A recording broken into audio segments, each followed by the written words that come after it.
Hey folks, it's Ms. Gosling here. Now, after finishing our problem on work, I'm going to go ahead and go through an example problem on how to determine the power output of an object. So for this problem, I drag a 5 kilogram object 5 meters across the floor against a frictional force of 7 newtons.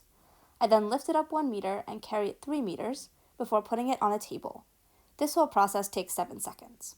What was my power output? And if you, hopefully, you recognize that this is the same problem as the work video, only now we know how long this whole process took.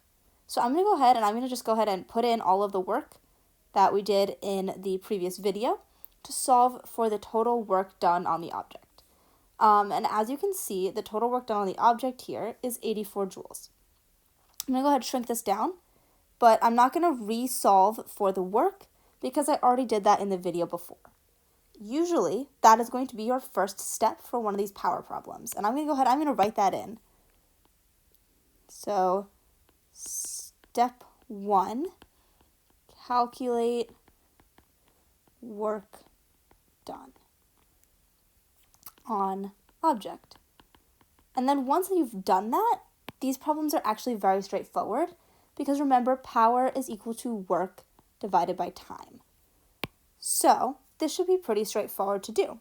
So let's go ahead and start with our givens. And our givens here are that work is 84 joules. And again, this is not actually given in the problem, but we've already solved for our work in the previous video. So I'm going to just list that as a given. Again, if you are struggling with this, please feel free to reach out and I will answer any questions you might have.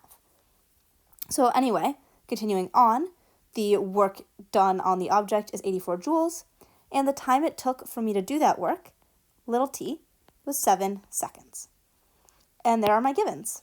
My unknown here, because as you know, second step, always write out your unknown. And my unknown here is power output. Now, I'm going to go forward and figure out my equation. And there's really only one equation I can use here because the only equation that is relevant for finding power is power equals work divided by time. And I don't have to do any rearranging at all in this equation because it's already all done for me.